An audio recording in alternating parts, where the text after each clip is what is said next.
You're listening to Youth Ministry Answers. From stuff you can use. Stuff you can use. StuffYouCanUse.org. Welcome to Youth Ministry Answers. My name is Brooklyn. And my name is Damean, and this is the podcast where you ask the questions and we help you find the answers. Let's go. Yes, we do. Yes, we do. Let's All right. go. You Hey, ready, Miss Damean. Brooklyn? How are you, girlie?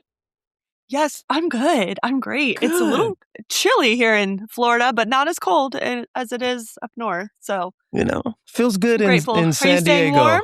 Yeah, Staying warm? staying Yeah, warm. we're from very warm environments. I don't like that we can't be like, oh, it's cold here like the rest of the country. But here we are, right? Yeah, definitely not like the rest of the country. But a brother gets chilly, you know. Look, it's get about 50 degrees. I got to get my trench coat out. You know, I get a little chilly sometimes, but I not know as bad people as in everyone Florida else. people in Florida start canceling their plans if it drops below 50. It's too cold. That's funny. I love a little bit of a chill in the air though, because you can have a fire, things like that. Yeah, I do. I do. So we're I talking enjoy about it. something really. Fires are fun. They're interactive. We're trying to have s'mores around here. They are. Fires are fun. They're interactive. I was trying to connect that to our thought today, and I just didn't quite get there. If you're listening to this podcast, my name is that's Brooklyn, and good. my brain doesn't always connect ideas in a way that makes sense.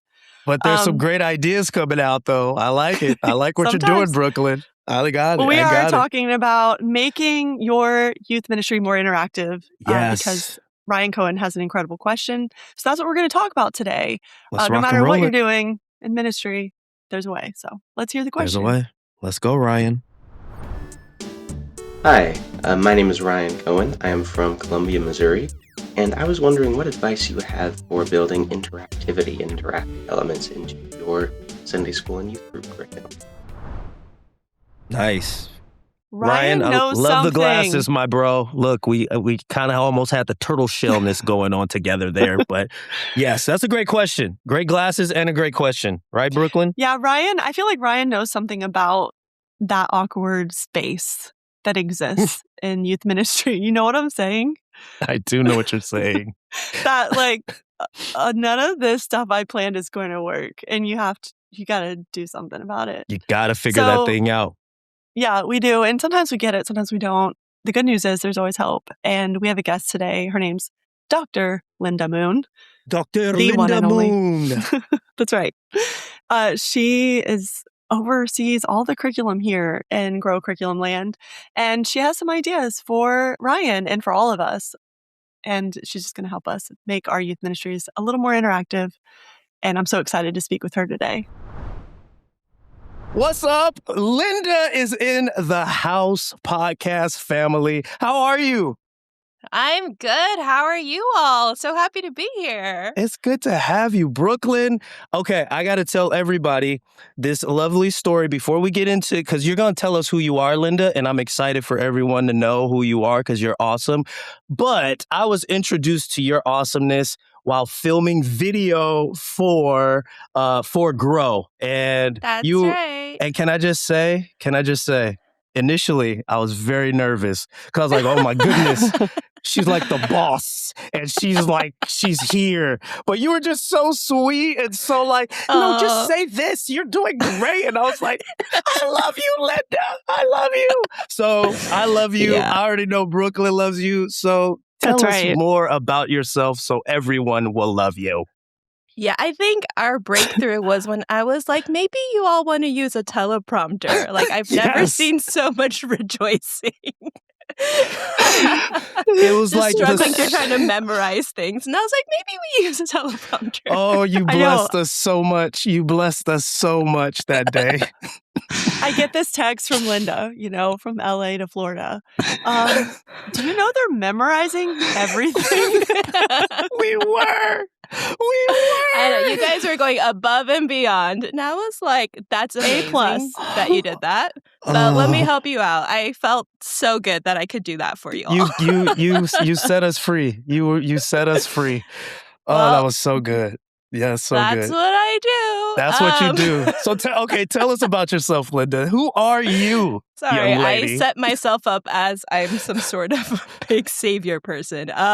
But what Damean is talking about is part of my work here at Stuff You Can Use as Executive Director of Curriculum. So I oversee kids and students. I'm fairly new to the student side of things, so I'm learning a lot alongside with you all. And Brooklyn has been such a great help because you've been with the students world for so long. And so prior to that, I still am an associate pastor. I oversee Next Gen Ministry at a really small church here in Southern California. And prior to that, I was a program director. I ran after school programs and things. So I've been very much invested and involved in education. And just, I really, really deeply care about learning and motivations for learners of all ages. So that's why I'm here today. Let's go. Oh, we're so happy to have you. Amazing. Yes, You're we're awesome. so happy to have you. And we have this incredible question from Ryan Cohen talking about interaction in youth ministry, how to make things more interactive. I could feel it. Like he knows, like he needs this because we all do. We've all been sitting in the room on a Sunday morning and the Sunday morning scaries have set in. Yeah. And everyone's just staring at each other and you're wondering, how can I make this better?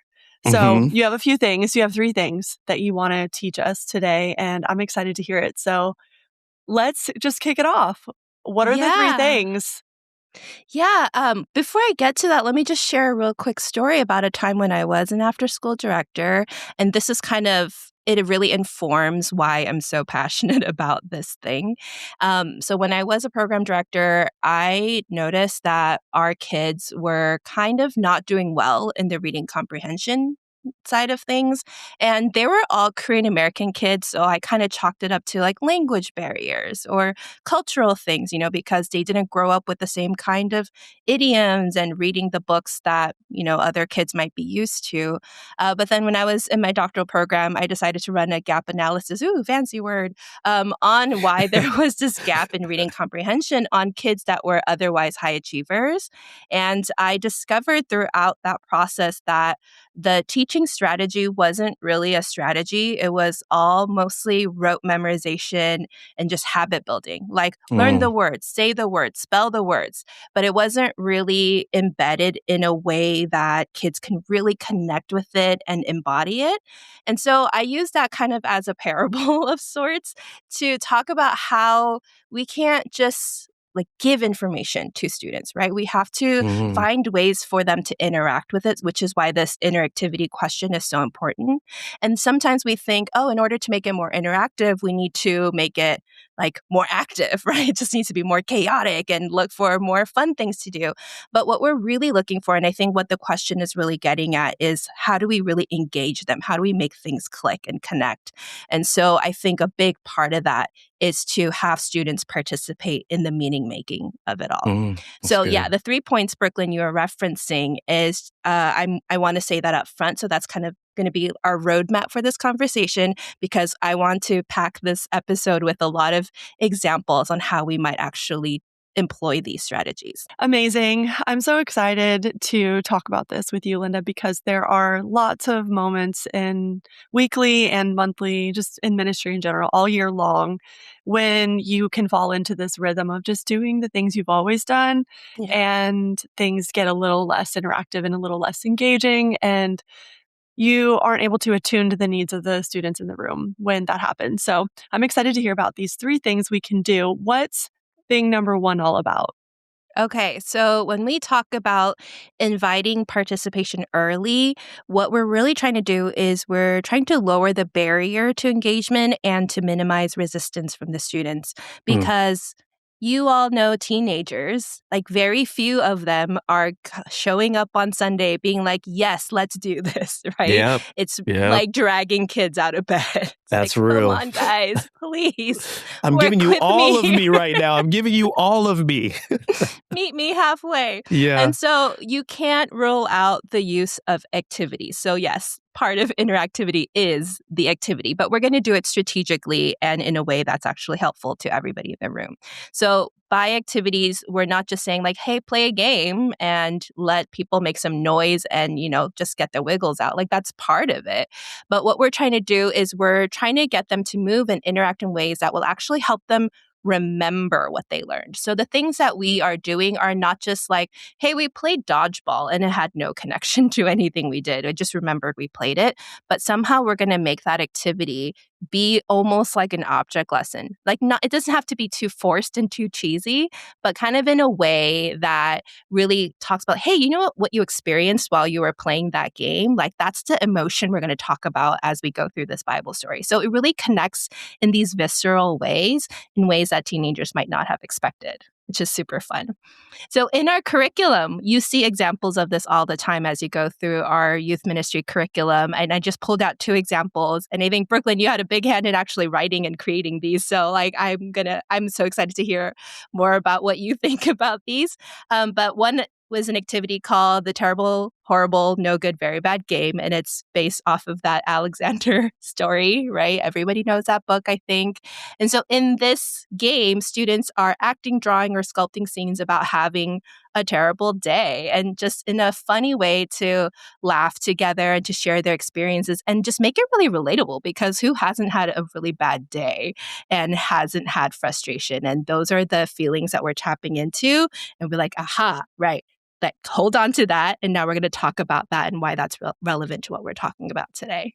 Yeah. That's good. Have you ever been in a circle, you're in youth group, and you're doing like high, low, water buffalo stuff?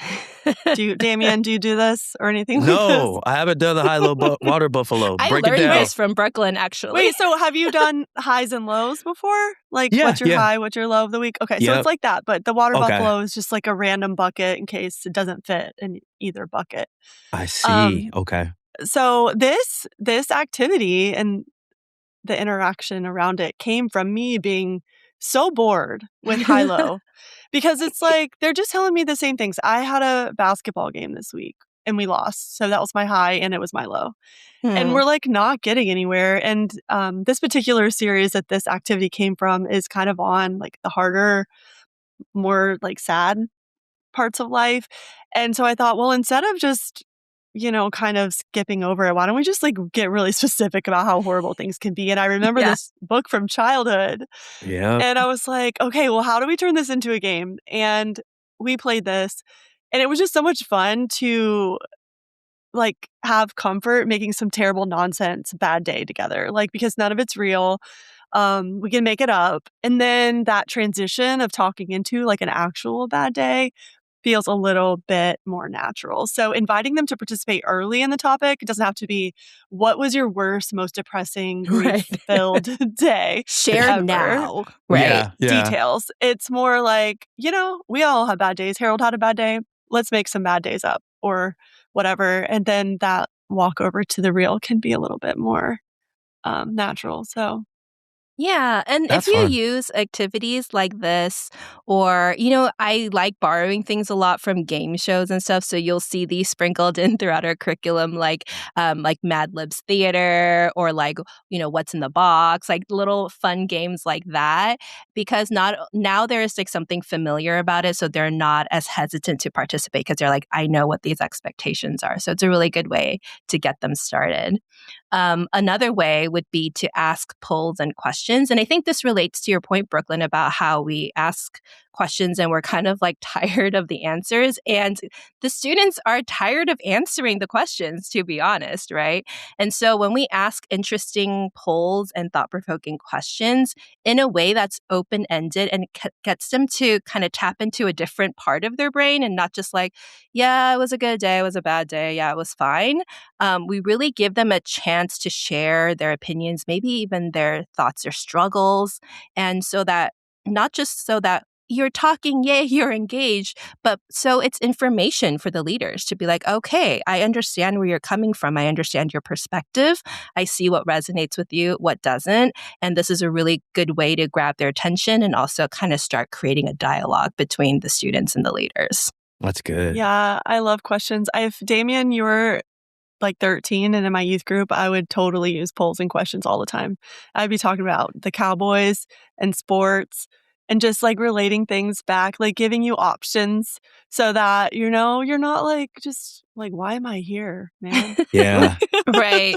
Yeah. I wonder what you would ask me about. I would ask you about your tennis and how that is, and like the sport that you are dominating in right now. So your tennis how career, it's not going, your tennis career. That's what I He's would ask you. proclaiming it for the future. I'm speaking Linda life. Actually, I'm Linda speaking actually life, plays friend. tennis. Oh, okay. Linda actually plays plays tennis. is a generous word. YouTube matchup coming soon. YouTube matchup coming soon. So if we were all in 10th grade, I would say I'm really good at tennis, and we would all have very high, or really low, viewpoints of ourselves. So I think when you ask a question in a poll, you can kind of get out of that feeling of I'm really good at something or bad at something, and you can help a teenager imagine something in the future. So there was a question, I think, Linda, this was in your notes, but I really liked that you selected it. It was the question, which character would best represent the kind of reputation you would want to have, in the story. So if we were talking about a particular Bible story and there's a few different characters in it, which one has a reputation that seems like the one that would be the one you would want or the one you wouldn't want, and why? Yeah. And I think it gets us imagining what life could be like beyond the borders of our little, age, geographical location, abilities, all of the things. So I love polls and questions. That's a great suggestion. I like Yes, it for too, sure. Linda, because I like the way you brought up the opportunity that we have as leaders to kind of get to know our kids as well in all of that. Like you get some information. As a leader, I was always looking for opportunities to engage my kids and meet them right where they were. And the polls and questions is so good for a leader to get to know students, but then for students to get to know students as well. Like, I didn't know you liked that. I didn't know you were into that. I didn't know. Yes. And all of a sudden there's this, we like each other. Let's play and have fun and get to know Jesus. Right? Nobody ever says, let's be friends, but they're like, okay, I'm down. Yeah, they're like, I see you. I see you. Yeah, it's so great. Like there's a lot of really good like a wealth of information that comes out of asking these really simple, sometimes silly questions that really breaks people out of their comfort zone and their shell to be like, okay, now I'm interested. Now I'm ready. And I'm just going to mention a couple more things that we can use here to invite participation early, and that's images, videos, and music. And these are all things teenagers are intimately familiar with anyway. So how can we repurpose medium or media that they know and love and are probably they're finding more interesting than you in the moment? I'm sorry, but it's true. It's okay. Let's own it. And how do we keep the attention of teenagers in a way that it's not just like, oh, look at this thing, look over here, like just trying to just grab it for a second, but how do we get them to interact with what we're showing them? So for example, like in one of our series, we have a clip from Jumanji, Welcome to the Jungle, the Dwayne "The Rock" Johnson version. And it's so interesting because you have, sorry, I'm partial to the original Jumanji. I was going to say that. I was like, okay. I was like, sounds like there's something going on. Yes, I just had to say it was unspoken. Choose a side. OG Jumanji. I didn't know you had to choose. No, it's you a don't. good You remake. don't. Both of them are good. Yeah. Yes, it's fun. The new one is also fun, and it's probably a little bit more fun for the students nowadays.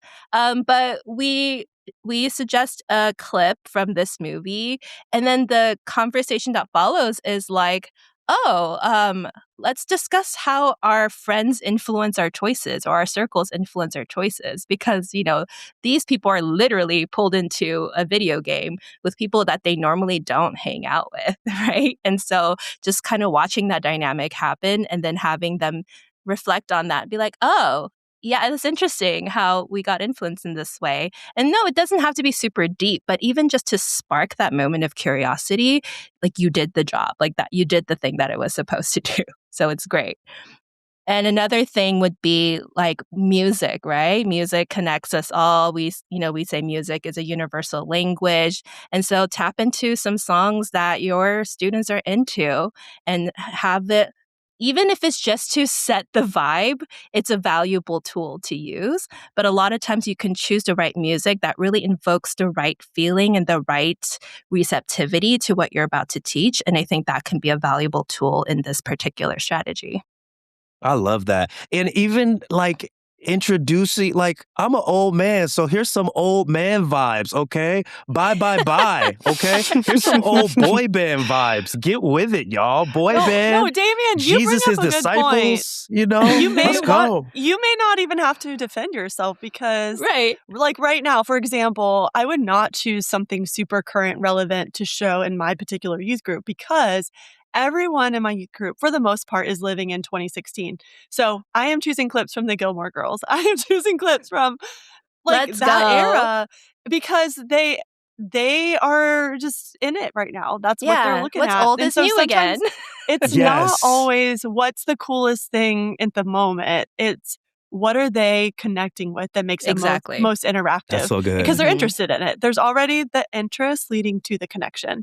But if you just like randomly choose things based on things you like or things that you think are popular, you may miss that connectivity that happens in the interaction. And it might just be another thing you do. Yeah, that's a really good point. Right. Don't just bring things into like, I think that teenagers are liking it, but really speak to your group for sure. I mean, I used to do Knowing that context. Knowing the context. But I was like, that was when I was a teenage youth pastor. Like, I always refer to the 20-year-old to 25-year-old Brooklyn as I force-fed some stuff. I'm like, you guys are going to love this. Like, I remember the day I was like, you don't know who Lecrae is, but you will like him. And I remember That's funny. like, actually having him come do a little concert for us, like this little tiny concert, and nobody liked it. Everybody in my youth little hated flex. It. Slight flex. No. You hear the low key flex? She said, "I got Lecrae." Did a little something. No, guys, this is back when he wasn't on tour. He lived in Keller, Texas, just chilling. And I was like, you know, you guys, you all know me. The rest of the world's about to know this about me. But when I get into something, I am like, that is what I'm doing, all areas of my life. So when I heard this little sample Lecrae like CD, I was like, this is what you all are listening to. Yeah, and not everyone liked it. In fact, it probably wasn't the best context. This was a church with a lot of people, a lot of kids who liked country music a lot. And so I think sometimes you have to sit back and think, what would they want to connect with actually? And it's good. How can I integrate that in a way that's super genuine and not forcefully? That's good. I think everybody in that youth group is not harmed by my... Hey, you expanded their worldview. Expanded their worldview. Yeah, they probably still to this day are like, girl, what were you doing? But I think, because it was, football town, Texas, it was just, they were into different things. I think, and with the music part too, it's the same. I think sometimes we choose the things we like, and there are things that they're really into. And all it takes is asking them, what are you into? Like, what are you listening to? Yeah. Not in a judgmental way, but just finding out like what's on the playlist these days. I love it. All right, Linda. So we're inviting participation early. What's number 2 for us? What's the next one? So the next thing after you get your teenagers just a little bit more curious, a little bit interested, now we're going to create space to process. And it really is what it sounds like. We're giving teenagers room to think, to talk it out, and to make meaning together. And so in this space, we are really wanting to hear how students are engaging with the material. And the way that we're doing that is we're giving more opportunities for them to start talking. So it's no longer about, let me tell you about this. It's, yeah, let me tell you about this, but also tell me what you think. Tell me how you're responding to this. Tell me how you're reacting to this. So one easy way to do it is like object lessons, right? Use something that like an actual physical object or a demonstration that teenagers can relate to visually so that they can really grasp these abstract ideas that we're teaching them through scripture. And these concrete examples really give them a way to experience the same truth just through a different lens to be like, I never really thought about it that way. And we're constantly percolating. And so one example we have in our curriculum is a tug of war, like we call it friendship tug of war. And no, that's a game, but no, it can be an object lesson as well, because students are holding ropes and pulling them against each other to visualize how relationships and influences can push or pull them in different directions. So it's just kind of a visual way to be like, see, like we're not just saying things, like this is what it looks like when you're pulled in this direction. So it gives them that tangible connection. That's good. I love that. A second thing you can do is to tell stories, because I learned this with my young children who are 7 and 11, but I think this is just a human condition. You just connect with people through storytelling, right? So when you share your own stories of vulnerability, of struggle, and various experiences, and weirdly enough, our teenagers are inspired a little bit more by our failures than they are by our successes, because it just makes us real. It just makes us human and not someone on a pedestal, right? So as you share these stories and then talk about real life examples of how faith and doubt and difficulties really factored into your life story, it reminds them that they're not alone. It reminds them that, oh, you're growing too. You're learning too. I have room to grow. Also, there's space for me to process this, and no one's expecting me to just have it right now. And so it's really great. I really love this, especially for teenagers, and also using that space to be like anybody want to share their story is a great way to open it up. Like, I shared mine. What about you? What do you think? And it's a really great opener, I think. I love so that. too. The opportunity to lead with, like the vulnerability. And we talked about it before, but I'm going to pause for just a second so we can do safe space. Can we do a safe space? Because it sounds like what you're trying to create here is a safe space. And all it is, Linda, is just this. You're going to go like this, Linda. You're going to go 2 claps and then spread the safety around. Just all right, here we go. So safe space. So safe space. Oh, safe space. Ooh. There you go. I like how you did it kind of magically. Oh, thank you. Thank you. It was magically.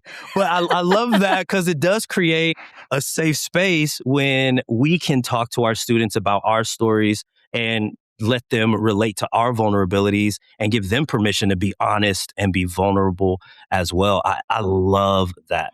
That's one of my favorite points right there. I love that. It is. Storytelling. Damean, you said invitation, and I love that word, because a story really is an invitation just as much as it is a time to listen. Yeah. I think when we share stories, we're obviously, most of the room is listening, or most of the group is listening, but it is an invitation to be seen, to be a little more, like you said, vulnerable. And one of the things that I think is tough for teenagers is that I don't think, and even for adults, I don't think anyone ever feels completely safe. Sure. I like the idea of a safe space, and I love that we're trying to make it, but stories help us make it safer. So wherever they are in this idea of what does this room feel like? What do these relationships feel like? They're making a decision. How safe is this for me? And a story is a beautiful container to make it safer for them. So they have the control of how much they want to share. They have the control of how they want to receive a story. So it's a really beautiful way to do what you were saying, Linda, to create space to process. And in that processing, they can make some decisions about a lot of things. And I think that's really beautiful. So stories to me are one of my favorite ways too. Yeah, I love that, because you can't manufacture safety, right? Yes. But this is a really good way to model it and be like, hey, look, let me go first, and I think it's really powerful. A couple more ways to create spaces where teenagers can process. We can have them discuss, and discussions shouldn't be kind of like a Jeopardy trivia contest, like, let's see how much of this you remember, but really get them to interact with what happened in the story, in the scriptures that they read. So it's not just like, oh yeah, this happened, there were this many people and they were wearing, like, those little facts, honestly, it's not going to help grow their faith, right? They might win some sort of trivia contest, but that's not going to help them with spiritual growth. So it's really, how are they receiving what they have learned and how are they finding their connections with it? And so for discussion times, this is something I tell my leaders all the time, is don't be afraid of the rabbit trails, because sometimes as leaders, we're like, we have a limited amount of time to make a really big impact. We got to get through all of these things and check before I can get to the result. But sometimes you have a discussion and one thing just takes you completely off the track into another planet, and that might feel scary, and that's okay. But I just want to give us all permission to follow that rabbit trail. That's okay, because that could be a signal that this is what is interesting to them. This is where their mind is. And if this is where they're grappling, then it's really not necessary to be like, oh, that's wonderful, but let's talk about this thing, right? No, it's like, meet them there and walk with them there. And maybe you don't get through all of your talking points that you plan for the day, but what you're building there is relationship. And through the discussion, it's not just about, hey, look at this transfer of information that happened, but hey, like, I know you better now. You trust me a little more now. And that's very important in interaction and engagement. And finally, a big part of this is giving them the chance to reflect, not really have to answer, do anything, but just some time to think and sit with it. Because we all have different processing speeds for one, but also we have different ways to process. Some people are like, okay, yeah, got it. Boom, action. But some kids are like, I'm still letting this marinate because I'm not actually sure I fully understand what you said. So let me let it come in, right? So we have one reflection activity in one of our lessons where students are drawing circles that represent their relationships. And then they use arrows to show like who influences whom, and then kind of discuss the health of their circles. And this is just kind of a contemplative activity that they're doing on their own. But as they're doing this, like, they don't have to turn it in. It's not being graded. It's not going to be put up, but something that as they're writing, doodling, they're thinking about it, and they're letting all of those things that they heard like sit with them and kind of hit them at the time that God is really ready to speak through that. So I think it's important to build that time in. Yeah. You said something about different processing speeds.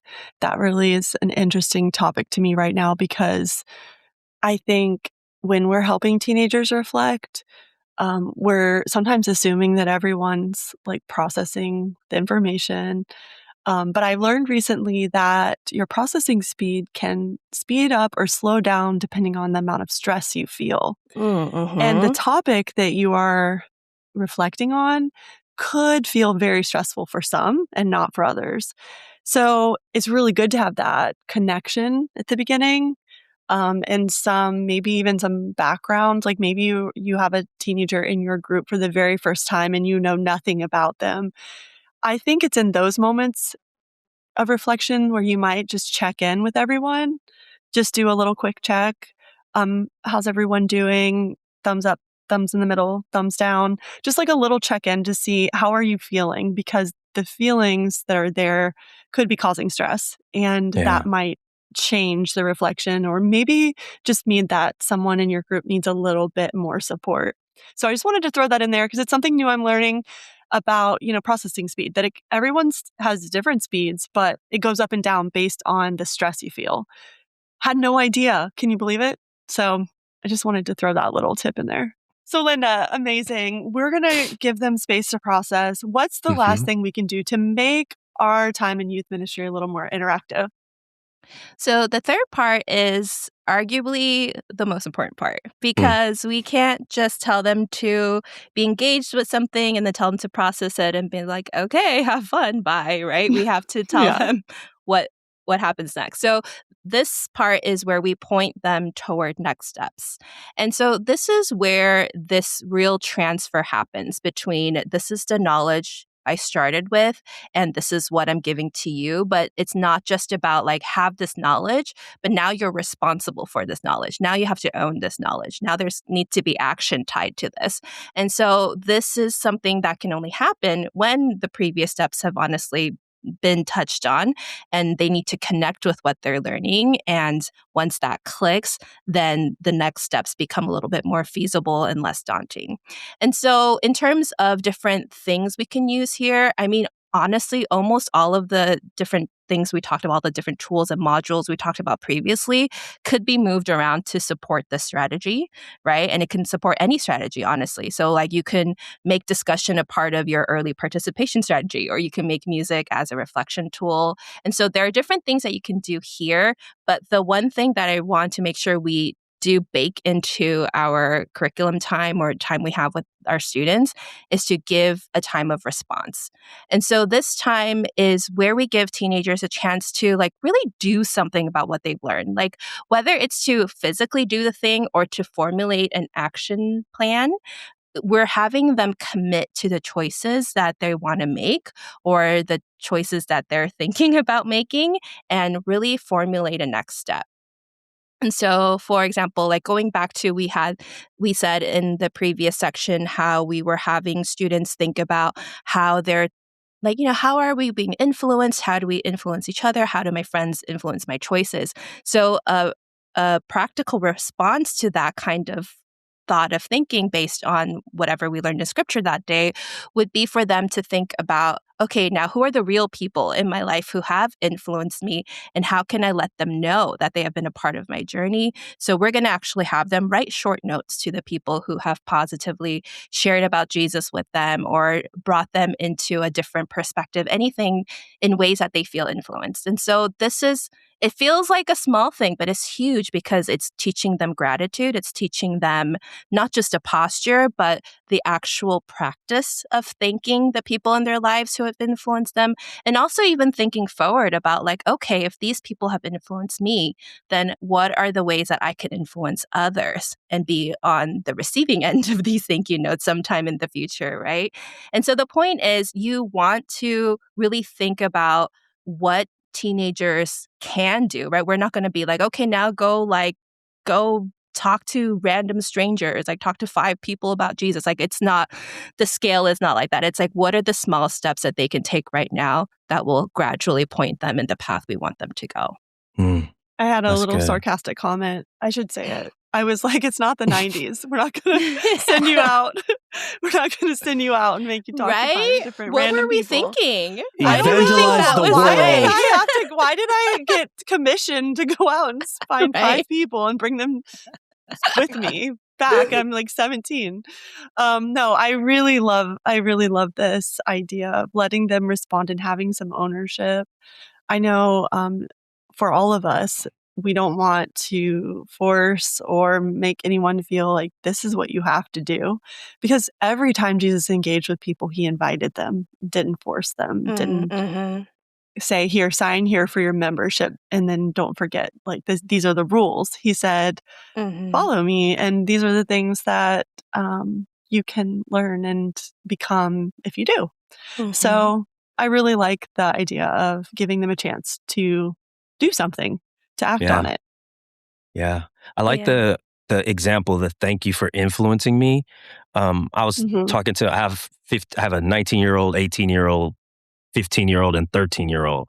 I'm talking to my 15-year-old about sharing his faith and stuff. And he's like, it's easy to share with my friends that know Jesus, but I don't want to be weird with people that don't.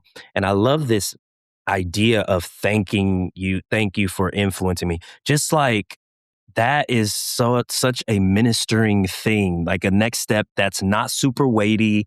It's just a note that's like, here, and then run. Give them the note and get out of there. Like, here, take this, go. But you just you don't know how much of a blessing that is. And people just aren't doing things like that. And it speaks to something going on inside a student or something different about a student, that faith behind. I love that example. It was such a good example. Just simply, thank you for influencing me. What? Who says that's?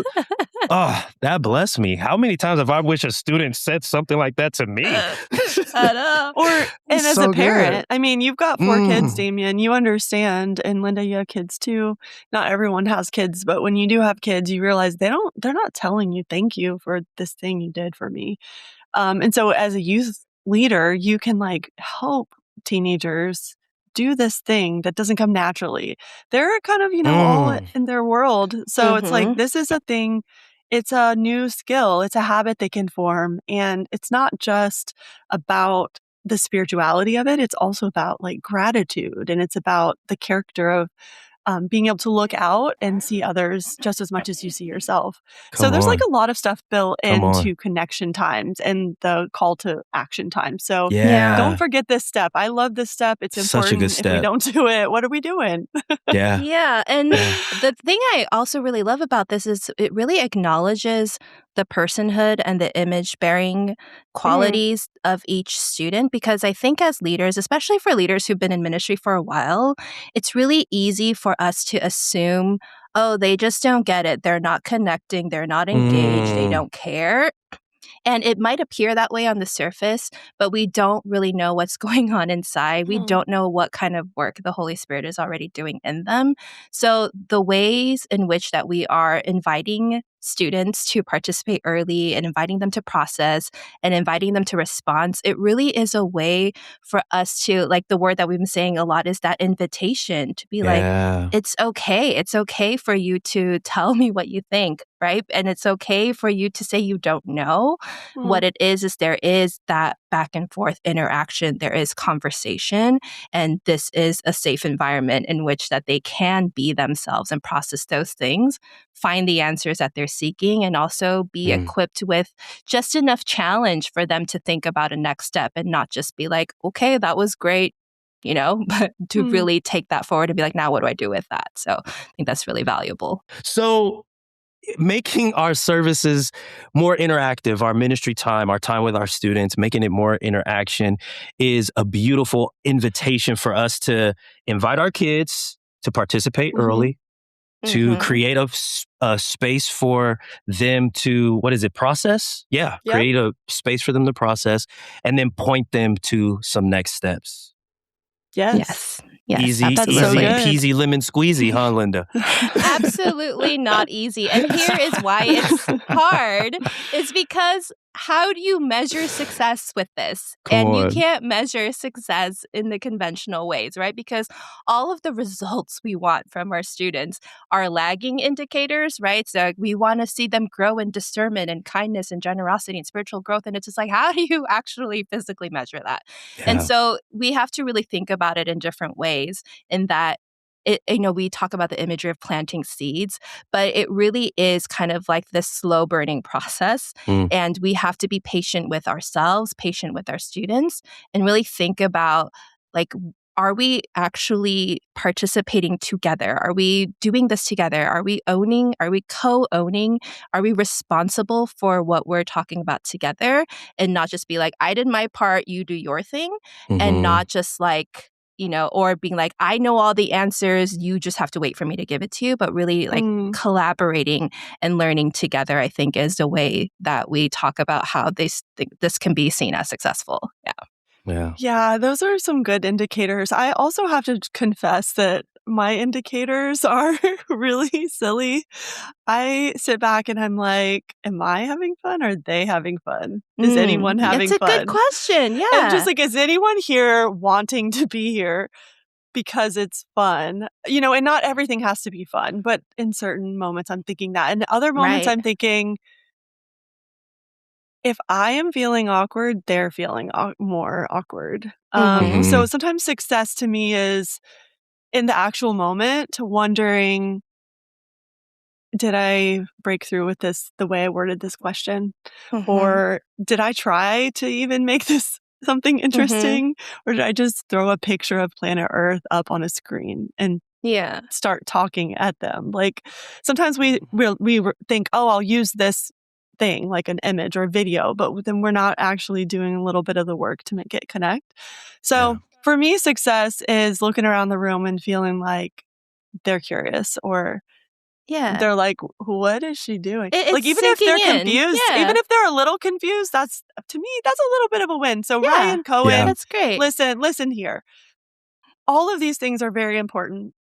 But at the minimum, if you get them to turn their head just a little bit in Yep. curiosity, That's you're a good winning, sir. indicator. You're Because winning. it's like they looked up, and I think looking up, tilting your head, laughing a little, engaging a little, and even humoring you is a good sign that the interaction is happening. So And the Yeah. walls don't came give up. down If you're just a little listening bit. and you're like, I can't, like, I think one of my favorite youth ministry leaders, he was in his 70s and he told me, Brooklyn, I can't do any of these things you're telling me to do.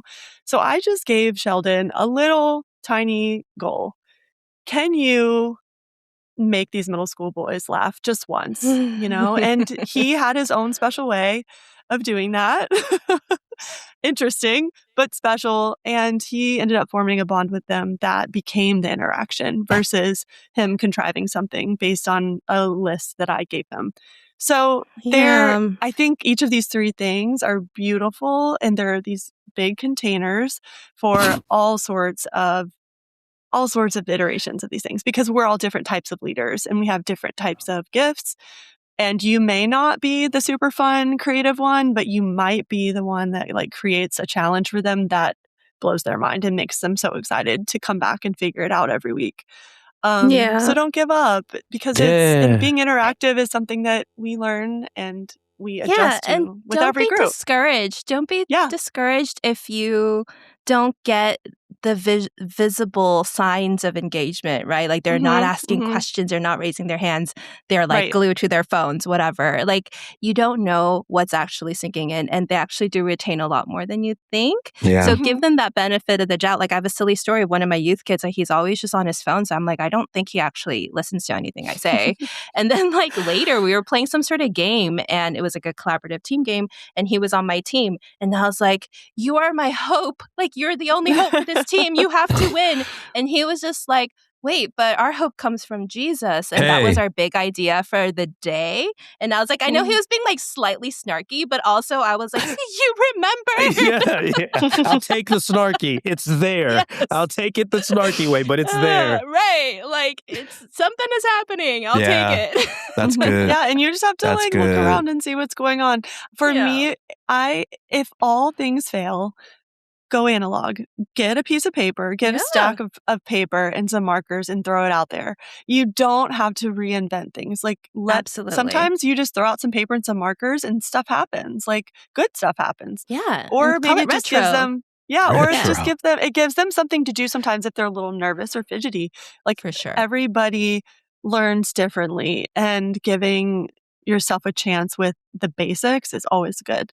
So, have some markers around, have some paper around, use a wall or chalk, or we'll get permission. I don't know what kind of church you have, but we painted our walls in chalk paint so that nothing can happen that's bad. It's like, go to town. Just write whatever you want, anytime you want. Yeah. Remove the barriers to interaction, and you will just start seeing some beautiful things happen for kids. So, and teenagers. Oh, Linda, thanks, Linda, for all these good things you shared. Yes, this absolutely. was great. This was such a blast. Thank you so much. Thank you for inviting me to your safe space. Hey! It's a very special space. Only certain people get invited, so we're glad you're here. Yeah, so thank you for being with glad. us today, and thank you, Ryan Cohen, for your question. Thanks, we hope Ryan. that these answers will be helpful to you. And if any of you out there are listening and you have questions, you can always submit them at yma.show. We would love to have a listen and provide some answers for you. Hey, man, that was awesome. That was such a good journey in bringing interaction to our ministries and all that good stuff. My favorite part, Brooklyn, is storytelling. I love storytelling, and I gather that you can tell a good story. Is that a safe assumption? That's really kind of you to say. That's so kind. I love to tell a good story. Sometimes it's not good, though. It depends. Ask my kids. I think our kids would not affirm when I'm on the a goodness. stage, when I'm on a stage, I'm in a room with teenagers, I can sometimes tell a great story. I think the best stories are told, though, one-on-one. Like when you're like, and you're kind of feeding each other, like, you're kidding me, you know, and you're talking through it. Stories are such a beautiful way to attune to each other and listen. And you don't have to like solve anything. You can build so much trust through a story. So I really like that point too, Damean. Yeah. I think that's a beautiful thing youth leaders can do to make things more interactive is simply tell a story, share a story, listen to a story, pass them around. Yeah. Yeah. It's so a good invitation. Good invitation. Yeah. Thank you, Ryan, for your question because it led us here and gave us a bunch of good stuff to make our time in youth ministry a little more interactive. We do have this thing. Yeah. Thank you. Thank you. In Missouri, Ryan in Missouri. We do have something called the Lesson Builder. You can access it in your Grow resources. Growcurriculum.org. It's called Lesson Builder. And basically, all of these modules that we're talking about, questions, polls, stories, videos, images, activities, reflections, all of these things can be used interchangeably. You know, we noted that sometimes the room just isn't being interactive or something we planned isn't working. You can always just swap it out, grab some paper, grab some markers, do an activity. Instead of doing some talking, maybe you want to do some drawing. So Lesson Builder is a great way to drag and drop those modules into place around your teaching time, around your Bible study, whatever it is you're doing with teenagers. You can build these interactive components at the start, in the middle, at the end, so that you have a little bit more organization and you don't have to just guess or try to come up with something in the moment, which, I mean, let's be real. Sometimes we just come up with things in the moment, but it's so much better when we plan ahead. It gives us the opportunity to be present. Yeah. Listen better. Lesson Builder is my favorite tool that we offer at Grow. I absolutely love it. Tell me why. Because it's so customizable. You can just put anything and everything in it. It comes fully packed with material. You can go through it. You can take out what you don't want, put in what you want, leave what you want. And then you have an outline to give to your other leaders. It was a tool that when I discovered it, it freed me up so much as a pastor. And you can try it for free at the link in our show notes, Lesson Builder. Yeah. It's a game changer for your ministry and your organization. It'll bless your soul. I'm telling you. Do you want to hear a little secret, Damean? Oh, give it to me.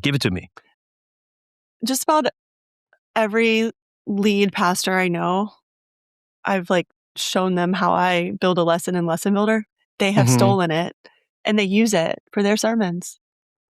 Don't tell anyone. It's that amazing. But it's there. It's free. It's like there. They use it. Yeah, it's so good. It's great. So you can really customize it. You can use the stuff that's there. You can pull it out, add things like Damean said. Such a cool thing. And it's one way to make things really interactive without thinking too much. And then all of your creativity can be used in other ways. So fun. Good. So Yay. fun. So glad Dr. Linda Moon was with us today and Ryan for the question. Before we go, Damean, what are you into? I want to know. I am into, concerts. I am into concerts because so my birthday was a few days ago. And for my birthday, Happy birthday. Thank you. Me and my friends, we went to a concert of an R&B group that we absolutely love from back in the day called 112. And we just danced and we sang all the songs. And it was just like, I literally, I'm in the concert and I'm text messaging my little sister because she's like a year and a half younger than me. And I text her and I'm like, sister, we have to go to concerts this year. This is amazing. It was just the feel. So now we're on the hunt for what concerts are we going to go to this year. So I'm into concerts. Damean. I'm into that concerts. Is so appropriate. I don't think you meant to do that, but concerts are amazing because they're interactive. They're interactive. Yes! You did not mean to do that, but you're so smart. Because think about it. It's like the amplification of the music, the reverberations of everybody's like voices. There's dancers, there's people just standing there like this. Like, how are they doing that? There's just like stuff going on, lights, there's everything. Yeah. Absolutely love it. Love So it. Love that's it. cool. So Yeah. you went to a concert and now you want to go to more concerts. I think And that's a great goal to Rest have of the this year. Yeah. Going to more concerts. My favorite concert last year was Earth, Wind, and Fire. Really? That is awesome. Yeah. That is awesome. My dad and I went. Of course, he is from, he's from Ohio. Yeah. I have nothing against people from Ohio, but they underestimate the traffic here. So he was late, missed almost the whole concert. I'm just having the time of my life.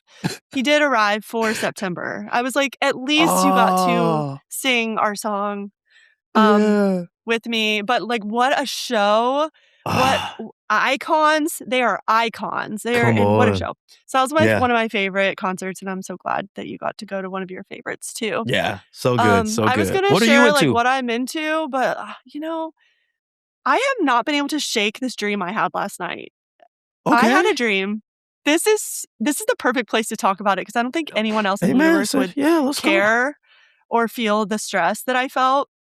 I was having this dream, and basically I had just come home from somewhere, and I get this like text that the youth trip for like going to camp, like all the vans are full and they're like waiting on me, and I had not even packed. I wasn't ready. I forgot about camp. I don't know what happened. No.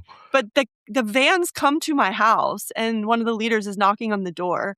And I haven't told my family that I have to go to camp and none of the laundry is done and I'm actively doing laundry. Oh no. I woke up like wanting to throw up and I was like, oh my gosh, why did I dream that? That's insane. I remember every detail of it too. And I'm not signed up for any camps that I know of. I haven't led a youth camp in a few years. Our amazing youth leaders at our church are doing the camp ministry now. I have sort of graduated from camp ministry, but for some reason, maybe it's just like residual January stress. Because in January, you have to decide what camp are we going to and how many registrations do we need and how much money do I need to deposit, which is like a weird whole thing. And so maybe my body like remembered that and just gave me like a panic dream. I don't know. So I'm into like not doing that anymore.